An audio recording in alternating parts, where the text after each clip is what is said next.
voir avec vous sur ce que nous dit la Bible de l'homme. Alors bien sûr, je ne pourrais pas être exhaustive en 3 quarts d'heure pour parler de ce que la Bible nous dit de l'homme. Tout est tissé dans la Bible de paroles concernant la grandeur qu'a l'homme aux yeux de Dieu. Et c'est vrai que c'est merveilleux de le voir. Alors, comme vous le savez, la Bible est ce livre composé de divers écrits, de divers auteurs, mais formant en réalité un seul livre. D'ailleurs, Bible veut dire livre, le livre. Et c'est important quand on ouvre la Bible de voir qu'il y a une unité qui fait que pour comprendre la Bible, on ne peut pas tirer quelque chose et essayer de l'interpréter, de le comprendre tout seul et en dehors de tout l'ensemble de la Bible. Il y a une unité de la Bible qu'il est important de voir, et cette unité repose sur le fait qu'il y a un seul et unique auteur principal qui est Dieu lui-même. Après, il y a des auteurs inspirés, mais l'auteur principal, c'est l'Esprit Saint. Il est important aussi au début de ce petit topo de se rappeler que la Bible nous donne sans erreur la révélation. La révélation faite par Dieu pour instruire les hommes sur Dieu, sur son œuvre et sur ce qu'il demande à l'homme.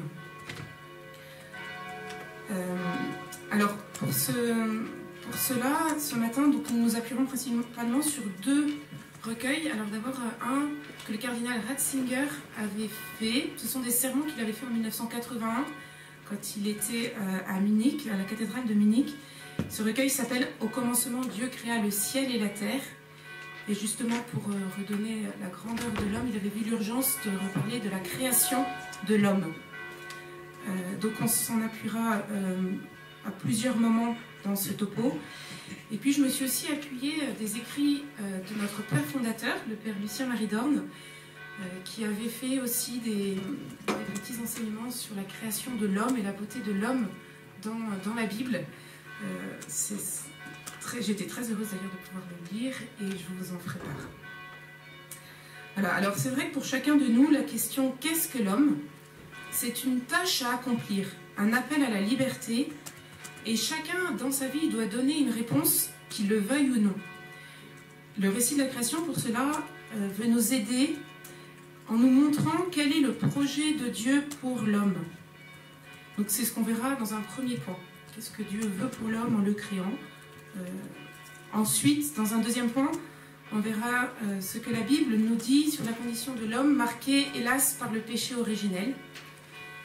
Et enfin, en troisième partie, nous verrons ce que la Bible nous dit sur la dignité de l'homme relevé par le nouvel Adam. Ça va ? Alors, donc d'abord le premier point, qu'est-ce que la Bible nous dit sur l'homme créé par Dieu ? Alors, pour commencer cette partie, il est important de redire quelque chose sur la foi, la création, auquel nous sommes, c'est une vérité de foi, et qui est capitale pour voir la véritable dignité de l'homme.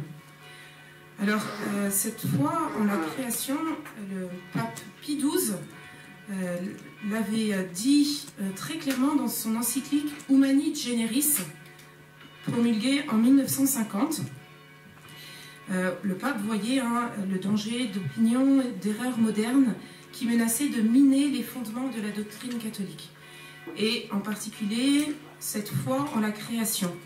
Le pape Pie XII déclare dans cette encyclique que même les 11 premiers chapitres de la Genèse ont un certain caractère historique. Je vous cite l'encyclique, il dit, donc ces 11 premiers chapitres, appartiennent en un sens véritable que les exégètes devront encore explorer et établir au genre historique. Et donc il est important, en tant que catholique, de voir que dans ces récits de la création, il ne s'agit pas d'un simple poème s'appuyant sur des légendes. Il s'agit véritablement de l'œuvre créatrice de Dieu. Et alors là, c'est notre père fondateur qui... C'est très... voyez, je vous le cite, il dit, donc cette œuvre créatrice de Dieu est présentée, c'est vrai, comme dans un cadre de journée de travail du Créateur éternel, on voit les 7 jours, dans une semaine selon les temps célestes, qui n'est pas une semaine de nos calendriers terrestres, mais qui devient modèle pour l'homme soumis au rythme des jours et des nuits. Et en même temps, redisons qu'il ne s'agit pas non plus de voir une description scientifique. On a dit en introduction combien la révélation, la Bible nous donne sans erreur la révélation. Mais quand la description scientifique, ce n'est pas du domaine de la Bible.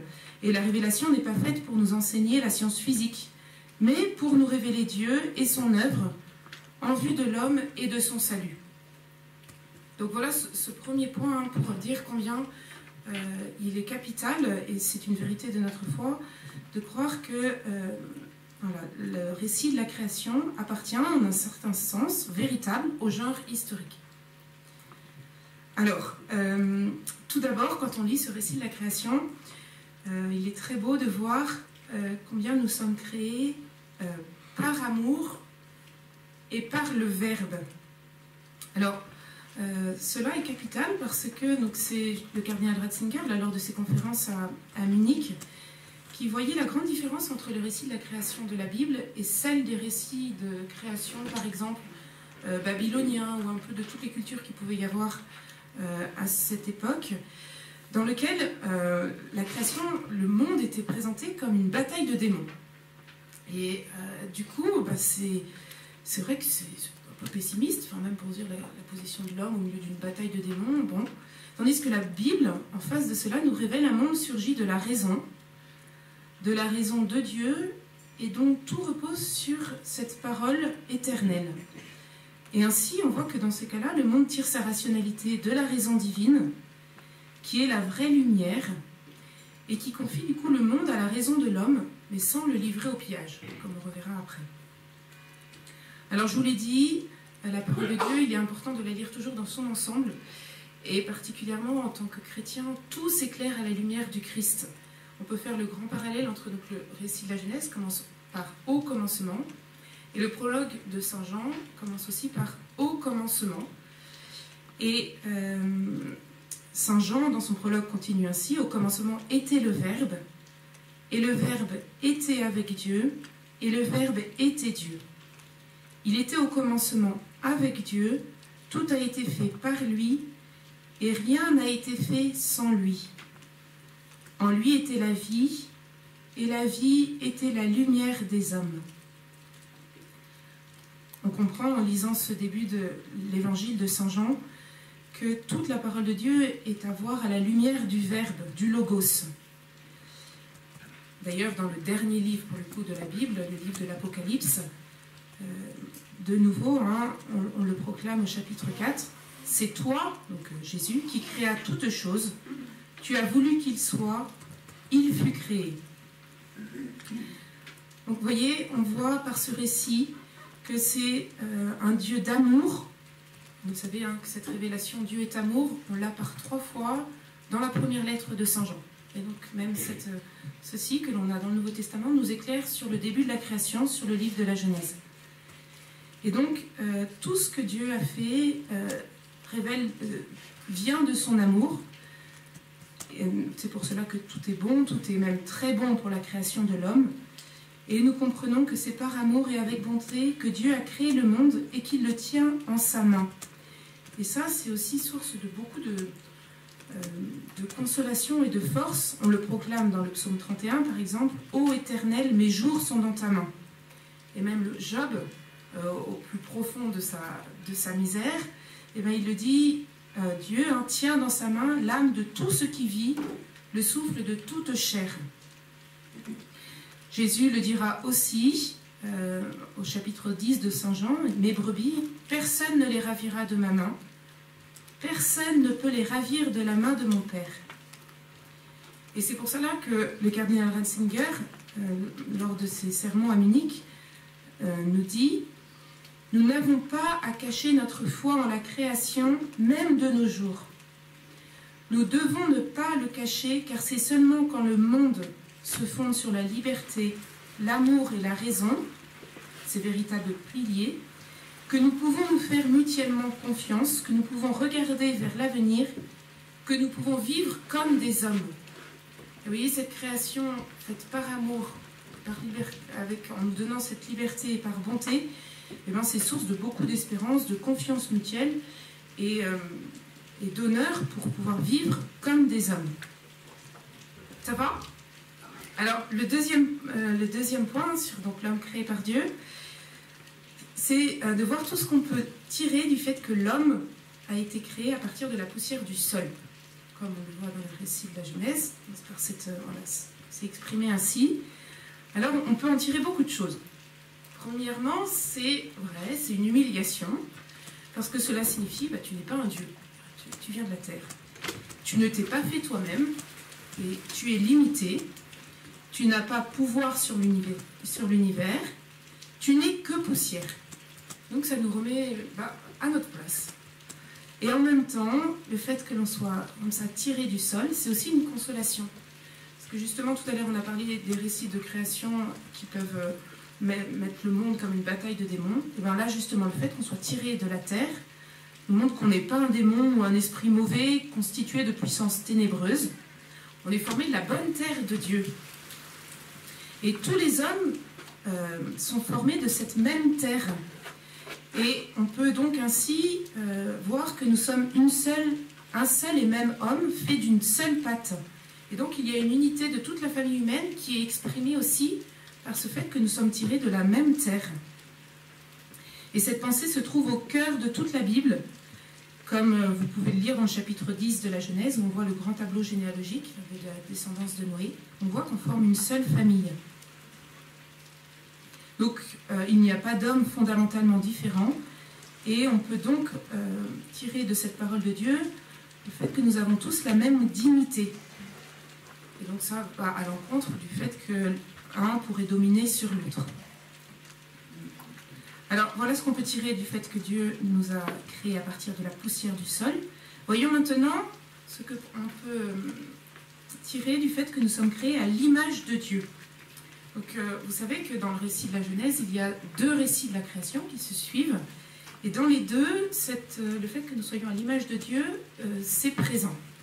Dans le premier récit, déjà, il fait apparaître pour la première fois la mention de l'homme au verset 26 du chapitre 1, où Dieu dit « Faisons l'homme à notre image et à notre ressemblance ». Et le verset suivant reprend cette expression par deux fois. Vous voyez qu'en deux versets, nous avons trois fois l'expression « à l'image de Dieu », en disant « Dieu créa l'homme à son image, à l'image de Dieu, il le créa ». Donc déjà, dans ce premier récit, par trois fois, il est affirmé que nous sommes à l'image de Dieu. Et dans le deuxième récit, il est dit que Dieu souffla, vous savez, son haleine dans les narines de l'homme. Et bien donc chaque homme a cette image de Dieu puisqu'il porte en lui le souffle de Dieu. Vous savez, dans ce deuxième récit, il n'y a pas l'expression en tant que telle, image de Dieu, mais puisque Dieu nous donne ce souffle, nous sommes à l'image de Dieu. Nous avons le souffle de Dieu en nous. Alors voyons maintenant en quoi nous sommes à l'image de Dieu, justement. Cette affirmation est très importante et Pie XII, dans l'encyclique que nous avons déjà citée, Humani Generis, dit ceci. « Quand tout est prêt pour l'œuvre la plus haute de son amour, de même qu'il avait tout créé par sa puissance, Dieu donne l'existence à un être nouveau, donc être nouveau, je souligne, parce qu'il le crée avec une âme spirituelle qu'il remplit de sa propre vie divine. Dieu créa l'homme à son image et à sa ressemblance. » Et dans le même sens, le cardinal Ratzinger disait à Munich, « La réalité divine fait son entrée dans le monde, avec cette création de l'homme. En lui, Dieu s'introduit dans la création, et il a cette expression géniale, l'homme est un aller-droit à Dieu. De lui seul, Dieu dit, je t'ai appelé par ton nom, tu es à moi. » Et chacun de nous réalise un projet unique de Dieu. Chacun peut se dire, je ne devais pas exister, mais je suis, et toi, Seigneur, tu m'as voulu. Je suis issu de la liberté et de l'amour. Je ne suis pas un fruit du hasard et de l'erreur. Je suis voulu. Alors nous pouvons nous convaincre que c'est bien un don d'être homme. L'homme est le projet de Dieu, et donc celui qui s'attaque à l'homme s'attaque à la propriété de Dieu. C'est exprimé très clairement dans le chapitre 9 de la Genèse, où Dieu interdit de pouvoir tuer, de répandre le sang de son frère. Et c'est la raison la plus profonde aussi d'un coup de l'inviolabilité de la dignité humaine sur laquelle repose toute civilisation. Voilà, nous appartenons à Dieu et nous sommes voulus de Dieu. Nous voyons ainsi que la dignité du spirituel et du moral est mise en honneur dans cette création de l'homme. Et l'homme est au sommet de la création. C'est la dernière créature réalisée, la plus parfaite, la plus achevée. Le corps de l'homme est dans la création l'œuvre merveilleuse qui, couronnée par un esprit immortel, exprime le plus son auteur. Gaëtan nous a déjà cité hier le Concile Vatican II, dans la constitution pastorale Gaudium et Spes sur l'Église dans le monde de ce temps, qui dit que l'homme est la seule créature sur terre que Dieu ait voulu pour elle-même. Et donc ainsi son corps pourtant est plutôt à l'image des plus parfaites créatures animales, mais cette animation par l'esprit le rend très différent des animaux, malgré une certaine ressemblance physique. Et avant tout, c'est cet esprit qui est l'image de Dieu. Et donc, si on veut se développer en tant que véritablement homme, voilà, selon ce que l'on est, eh bien, on doit se développer comme fils de Dieu, comme ressemblant à notre Père céleste, puisque c'est ce qui fait notre identité propre et qui nous différencie des autres créatures. D'ailleurs, le propre de l'image, ce n'est pas ce qu'elle est en elle-même. Vous voyez, quand on a une image de notre Dame, de ce que vous voulez, c'est pas le tableau, c'est pas la toile en elle-même qui en fait sa grandeur, mais c'est ce qu'elle veut représenter. C'est ce vers quoi elle nous renvoie. Et bien, nous sommes à l'image de Dieu, et notre grandeur est le fait que l'on puisse renvoyer à Dieu. Et plus nous montrerons ce vers quoi nous devons renvoyer, plus notre image sera belle, et donc plus nous réaliserons pleinement ce que Dieu a voulu pour nous, que nous soyons image de lui. Et cela signifie que l'homme ne peut être renfermé sur lui-même, et que l'homme est donc davantage lui-même quand il sort de lui-même et quand il parvient à grandir dans cette relation avec Dieu.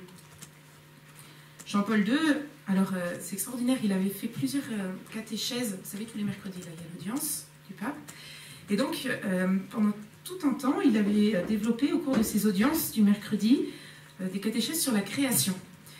Et entre autres, le 6 décembre 1978, il faisait ce commentaire de la création de l'homme, justement. C'est comme si le Créateur entrait en lui-même. C'est comme s'il tirait l'homme du mystère de son propre être. L'image doit refléter. Elle doit, en un certain sens, reproduire la substance de son prototype. Le Créateur dit de plus, selon notre ressemblance. Donc, image, ressemblance.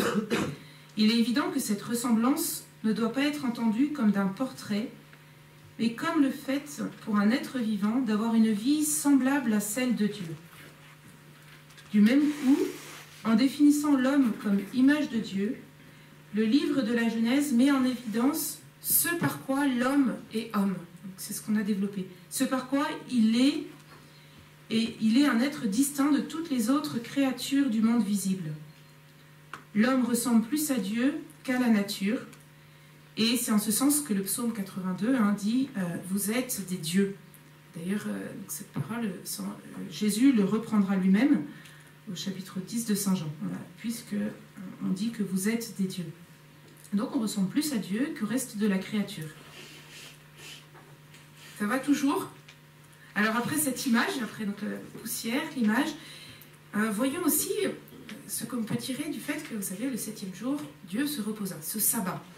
Pourquoi est-il si important et nous fait-il comprendre tant de choses sur ce qu'est l'homme? Eh bien, c'est parce que toute cette création tend vers ce sabbat, qui est donc le jour où Dieu se repose et donc où tout est centré sur Dieu. Et ça montre que nous, en tant que créés, nous sommes faits pour la communion avec Dieu. Toute la création tend vers ce sabbat, signe de l'alliance entre Dieu et l'homme. Et donc toute la création est faite pour nous approcher de cette heure de l'adoration. Ce principe de l'orientation du monde vers l'adoration est d'ailleurs présent dans toutes les cultures. C'est ce que relevait le cardinal Ratzinger lors de ses conférences. Il disait qu'il était d'ailleurs très réconfortant lorsqu'il avait un peu des synodes ou autres avec des Africains, des Asiatiques ou autres, de voir que dans toutes les cultures, il y avait ce fait que nous sommes faits pour nous approcher de l'heure de l'adoration. Et nous verrons plus tard que le cardinal Ratzinger du coup déplore le fait que maintenant, avec une certaine dimension de l'homme tel qu'on veut le présenter aujourd'hui, le fait qu'on soit tendu vers l'adoration disparaît. Mais on en reparlera après. Mais de cette présence du sabbat, nous voyons qu'il faut en premier lieu l'adoration. Et ainsi, et seulement ainsi, l'homme peut véritablement vivre. Et il est toujours important de voir d'où on vient et où on va. Et bien, notre but, c'est la communion avec Dieu, et ceci est exprimé dès le récit de la Genèse, par cette présence du sabbat, qui est le sommet de toute cette œuvre. Alors, le dernier point de cette première partie, là, sur le fait que nous sommes le projet de Dieu lorsqu'il nous crée, c'est, vous savez, cette domination, Dieu dit, soumet toute la création. Nous la dominons. Alors, nous le voyons, hein, donc, puisque Dieu nous dit de soumettre toutes les bêtes vivantes, nous avons la capacité de dominer les autres vivants, et cette domination, elle est voulue et donnée par Dieu. Jean-Paul II, dans sa toute première encyclique, on va le citer plusieurs fois, elle s'appelle Redemptor Hominis, le Rédempteur de l'homme. Donc cette première encyclique date du 15 août 1979, et donc il nous montre justement cette grandeur de l'homme qui lui a valu un tel Rédempteur. Et donc il met en valeur la beauté de ce qu'est l'homme, de ce que Dieu veut pour l'homme. Et Jean-Paul II, dans cette encyclique, parle justement de cette domination de l'homme sur le monde visible.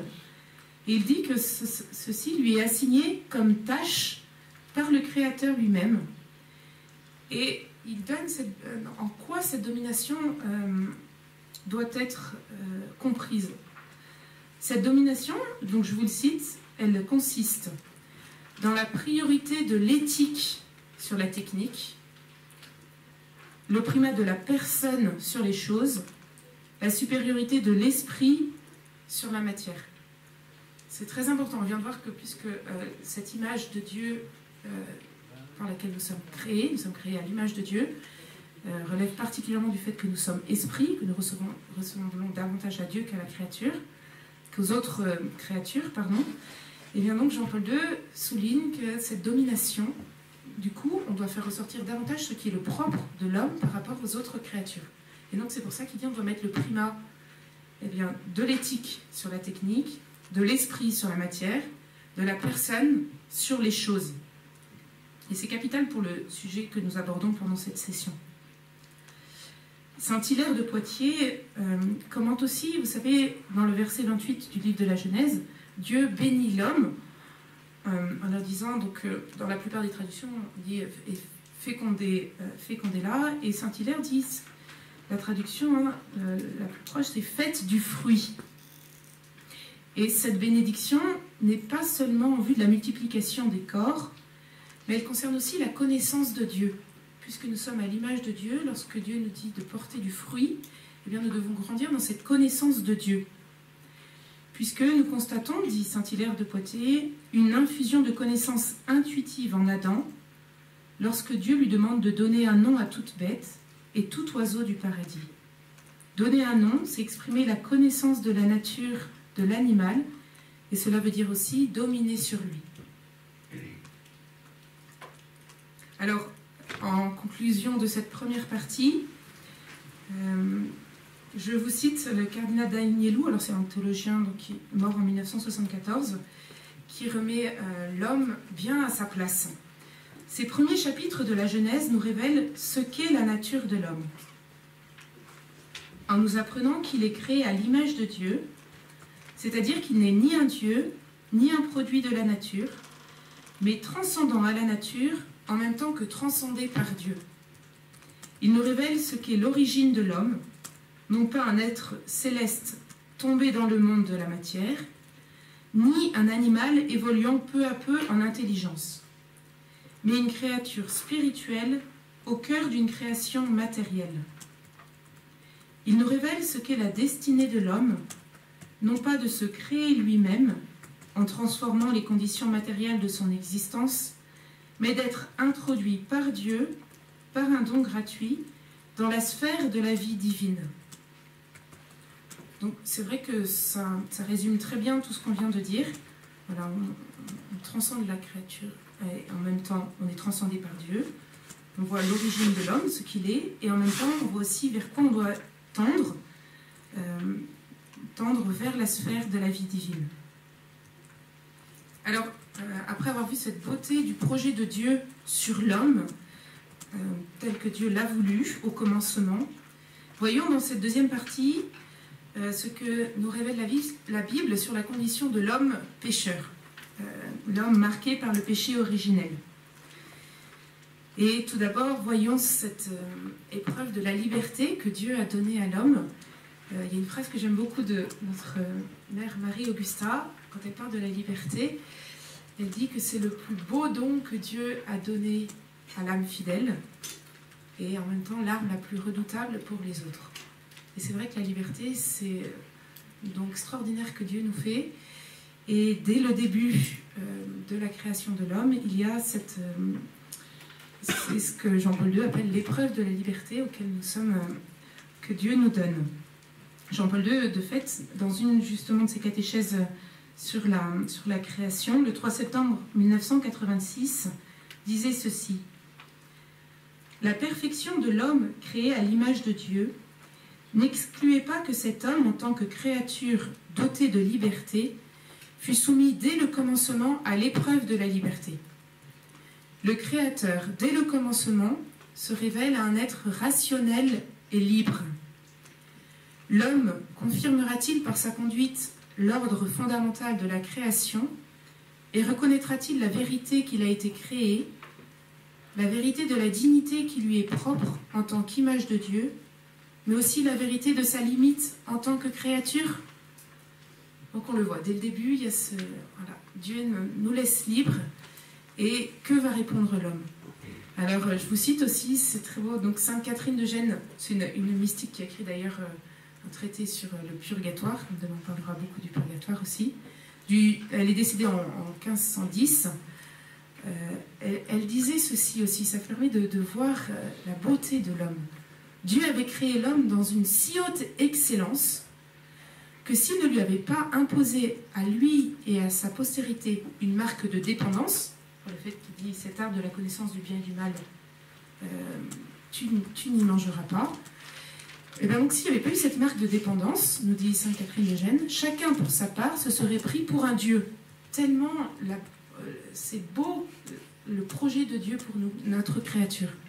Et donc il fallait cette dépendance pour qu'on réalise qu'on n'était que des créatures. Donc chacun aurait pu le croire à cause des qualités éminentes conférées à l'âme et au corps, et du domaine qu'il aurait exercé souverainement sur toutes les créatures. C'est pourquoi Dieu lui imposa une unique marque de dépendance, afin qu'il reconnaisse toujours son Créateur et lui soit obéissant.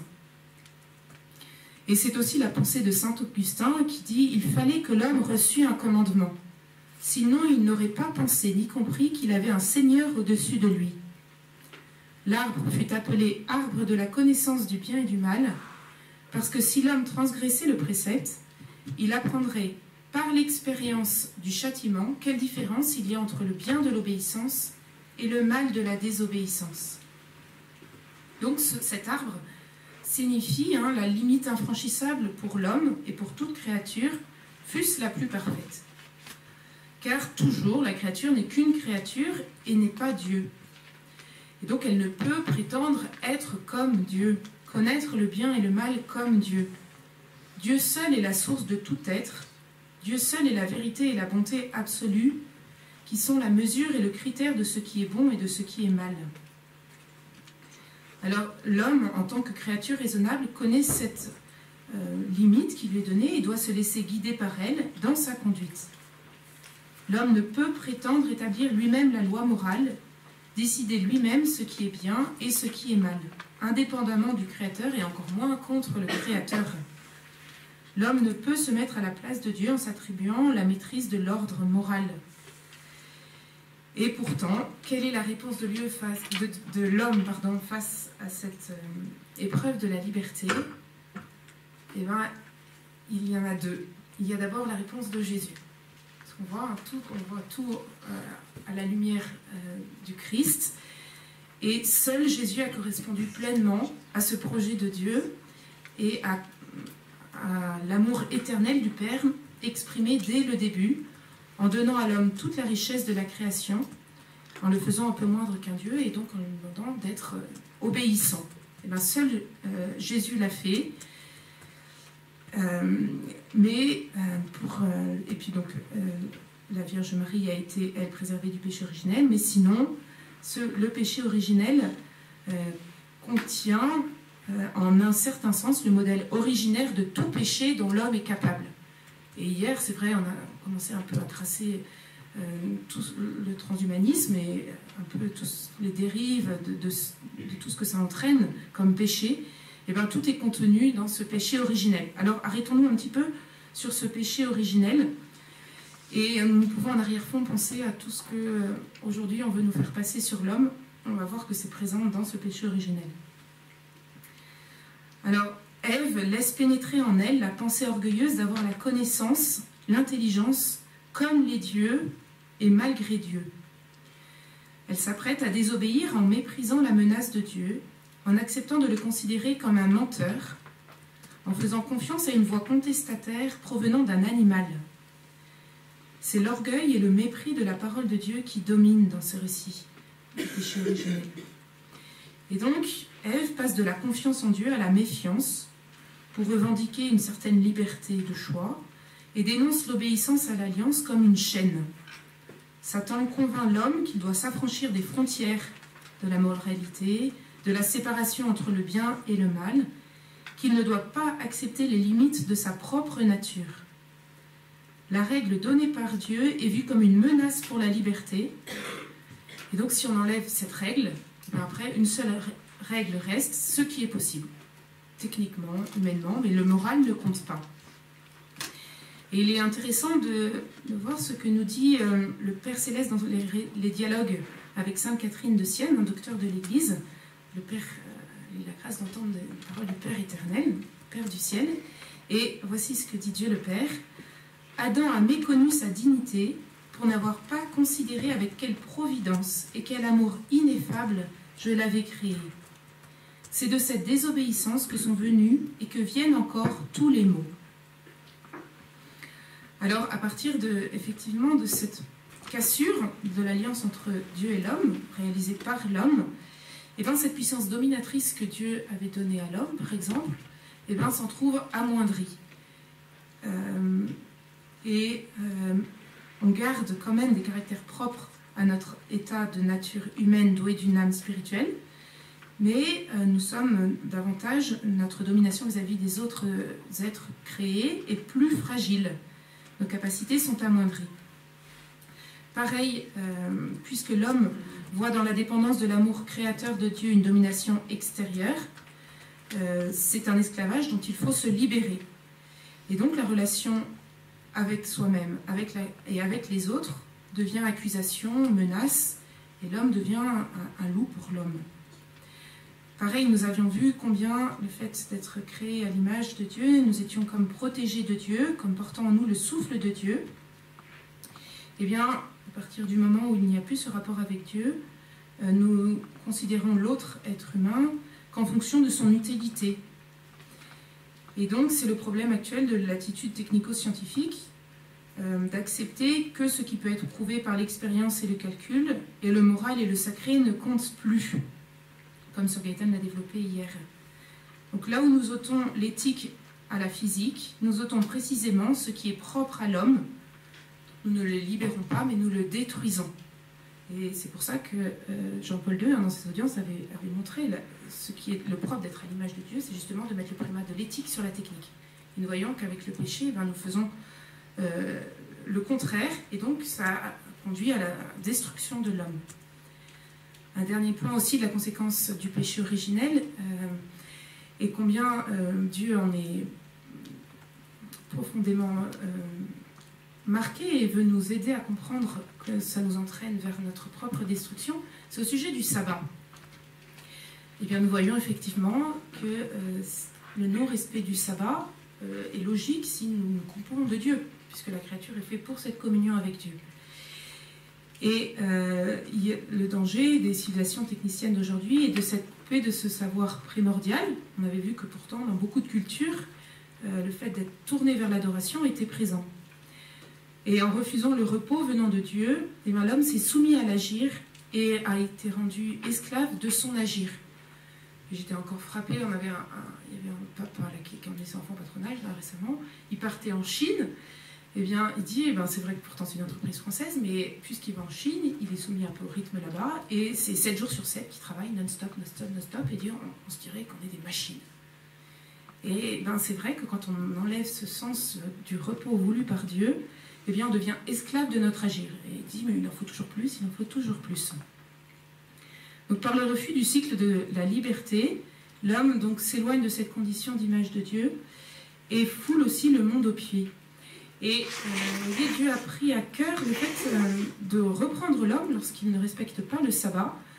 On le voit dès l'Ancien Testament, dans le 2e livre des Chroniques, au chapitre 36, le verset 21, Dieu explique ainsi les raisons de l'exil. Il dit ceci, « Jusqu'à ce que les pays aient acquitté ses sabbats, le peuple chômera durant tous les jours de la désolation. » Donc il explique que ces 70 ans d'exil, c'est le châtiment parce que ça correspond à 70 ans de sabbat non respecté. Voilà. Alors, pour conclure cette deuxième partie, citons Gaudium et Spes, donc cette institution pastorale du deuxième concile du Vatican. En l'homme, de nombreux éléments se combattent. D'une part, comme créature, il fait l'expérience de ses multiples limites, et d'autre part, il se sent illimité dans ses désirs et appelé à une vie supérieure. Donc l'homme marqué par le péché, on voit, il casse cet appel que Dieu lui avait lancé, ce grand projet, mais en même temps, il a toujours en lui ce désir d'une vie supérieure, grande. Et nous allons voir dans cette troisième partie la grandeur de l'homme pour que Dieu lui envoie son sauveur. Nous l'avons dit ce matin dans les matines, nous disions, mais qui est l'homme pour que Dieu vienne à sa recherche? Et on le dit aussi dans la préface des saints religieux, où il est dit, tu veux que notre condition humaine retrouve sa splendeur première. Donc, comment va agir Dieu? En nous envoyant ce nouvel Adam. Donc, Origène, dans une homélie sur la création, dit ceci, Dieu créa l'homme à l'image du Sauveur. Donc, on l'a vu en début, dans la première partie, Dieu en créant l'homme, le Christ est là, Jésus est là, et donc il est créé à l'image du Sauveur. Et c'est pourquoi notre Sauveur, qui est l'image de Dieu, fut ému de miséricorde pour l'amour, pour l'homme qui avait été fait à sa ressemblance. Il le vit dépouillé de son image et revêtu de l'image du malin. Alors il prit sur lui l'image de l'homme et vint à lui. Et c'est vrai qu'on voit la grandeur de l'homme pour nous envoyer un tel sauveur. Dans Redemptor Hominis, donc la première encyclique de Jean-Paul II, il est dit ceci.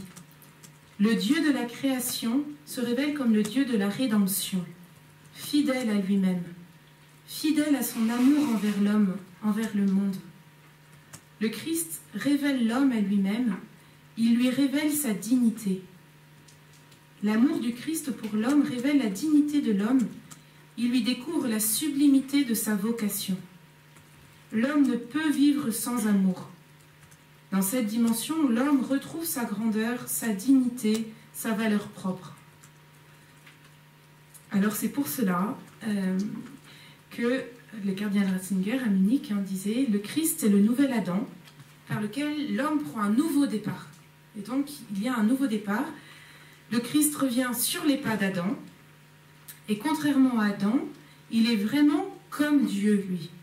Et être comme Dieu, c'est être égal à Dieu, c'est être fils, et donc en totale relation. Et le Christ, le nouvel Adam, ne prend pas le chemin de la puissance, mais de l'amour. Et c'est pour ça qu'en venant, le Fils de Dieu révèle à l'homme qu'il est fait pour l'amour.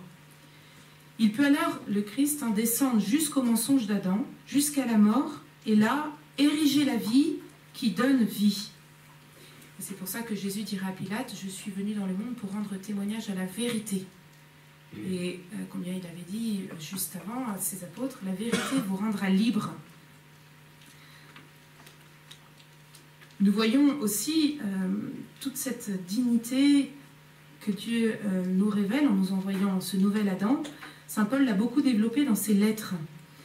Et il nous élève à une dignité sans égale qui est même plus grande que celle qu'Adam avait initialement. Saint Paul dit dans le chapitre 5 de la lettre aux Romains, « La grâce de Dieu, grâce accordée en un seul homme, Jésus-Christ, s'est répandue en abondance sur la multitude. Car si par un seul homme la mort a régné, à plus forte raison par le seul Jésus-Christ, régneront-ils dans la vie ?» Et donc c'est Jean-Paul II qui dit dans Redemptor Hominis, « Le mystère de l'homme ne s'éclaire vraiment que dans le mystère du Verbe incarné. » Alors, retenez ceci, l'homme qui veut se comprendre lui-même jusqu'au fond, et dans cette session nous sommes sur l'homme, nous voulons nous comprendre, nous trouver, et bien Jean-Paul II nous dit, cet homme qui veut se comprendre lui-même jusqu'au fond, doit s'approcher du Christ. Alors, profond émerveillement et admiration, on disait tout à l'heure avec l'une d'entre vous, quelle valeur doit avoir l'homme aux yeux du Créateur s'il a mérité d'avoir un tel et si grand Rédempteur. Et c'est ce que nous proclamons dans l'Exultète, l'hymne de la Vigile pascale. Le Rédempteur de l'homme, Jésus-Christ, est le centre du cosmos et de l'histoire. Lui, le Fils de Dieu, vivant, parle aux hommes en tant qu'homme. Et donc c'est sa vie elle-même qui parle, son humanité, sa fidélité à la vérité qui parle. Alors, voyons ce que Jésus lui-même, dans l'Évangile, dit de lui-même. C'est très intéressant de voir que quand Jésus parle de lui dans l'Évangile, le titre qu'il utilise le plus, c'est le Fils de l'homme. Et justement, pour faire ce qu'on vient de dire, Dieu parle à l'homme en tant qu'homme. D'ailleurs, dans tout le Nouveau Testament, seul Jésus utilise cette expression, Fils de l'homme. Si ce n'est une seule exception, c'est Saint Étienne, quand il meurt et qu'il dit « Je vois le Fils de l'homme », assis à la droite. Et encore, il reprend du coup ce que Jésus avait dit lors de son jugement au Sanhédrin. Et par exemple, dans Saint Marc, 14 fois, Jésus parle de lui-même en disant « Fils de l'homme ». Dans l'Ancien Testament, cette expression était déjà présente une fois, c'est dans le livre de Daniel, au chapitre 7. Et c'est très intéressant de voir du coup quelle est la place de Jésus dans l'histoire, puisque dans cette vision, il y a des puissances animales avec les 4 bêtes qui agissent dans le monde et qui sont très puissantes et qui se détruisent et qui viennent du bas. Et finalement, après, Daniel, donc dans sa vision, voit comme un fils d'homme venir des nuées du ciel. Et donc on voit bien que Jésus est celui qui domine venant du ciel et qui apporte le véritable royauté, qui est celle qui vient du ciel et qui vient pas du bas, et donc qui élève l'homme vers le haut. Nous pouvons aussi réfléchir un peu sur quand, vous savez, Pilate présente Jésus en disant « Voici l'homme, ecce homo ». Si on voulait traduire exactement, on dirait « Voyez, ceci est l'homme ». Et donc, dans la bouche de Pilate, ça signifie « Voyez, nous nous glorifions d'être des hommes, mais regardez donc, le voilà, ce ver de terre, c'est l'homme. » Eh bien, ainsi, malgré le fait qu'il est méprisable, qu'il est tout petit, nous est révélé la profonde dignité de l'homme, la profonde dignité donc, de Jésus, là, qui ne peut lui être enlevée. Il reste à l'image de Dieu, l'homme, aussi méprisable soit-il, jusqu'à son dernier abaissement. Il reste celui qui est choisi, celui qui est voulu de Dieu. Et donc, eh bien, c'est en voyant cet ecce homo que, en nous demandant qu'est-ce que l'homme, nous voyons que c'est en imitant Jésus que nous apprendrons ce qu'est l'homme, puisque l'homme, c'est lui. Et puisque l'homme, Jésus, on le voit aussi dans la lettre aux Hébreux, chapitre 10, il dit « Tu m'as fait un corps ». Puis dans le psaume 39 aussi, il est dit « Tu m'as ouvert l'oreille ». Eh bien, Benoît XVI, on déduit que c'est par Jésus, en venant de Dieu, en tant qu'homme, attire à lui toute la condition humaine et le transporte dans la parole de Dieu. Il transforme ainsi l'homme en oreille pour écouter Dieu Et ainsi, en obéissant, il réconcilie l'homme avec Dieu. Et donc il instaure ainsi la véritable condition de l'homme, qu'il tourne vers l'homme final. Le cardinal Ratzinger le disait à Munich, en Jésus seul apparaît la totalité de la réponse à « qu'est-ce que l'homme ?» Il est l'homme final vers lequel tend la création. Et donc l'homme se définit ainsi comme un être qui est en chemin, qui passe d'Adam au nouvel Adam. Et donc l'homme n'est pas encore lui-même et il doit le devenir. Et ça revient à ce que nous posions comme question en introduction. Chacun doit donner dans sa vie une réponse, qu'il le veuille ou non, à qu'est-ce que l'homme. Et l'homme est intrinsèquement dirigé vers son futur, qui seul fait apparaître ce qu'il est vraiment. Le premier homme était issu du sol, nous dit saint Paul dans sa première lettre aux Corinthiens, et donc en tant qu'homme, l'homme est donc terrestre. Mais le second homme, lui, vient du ciel. Et donc, avec lui, nous devons aussi devenir célestes. De même que nous avons revêtu l'image du terrestre, il nous faut revêtir aussi l'image du céleste. Le chemin du chrétien est donc celui-ci. Nous ne sommes vraiment créatifs qu'en union avec le Créateur. Et donc pour nous accomplir et nous perfectionner, il faut que tout soit dirigé selon l'œuvre de Dieu et ainsi nous remettons le sabbat au cœur de notre vie.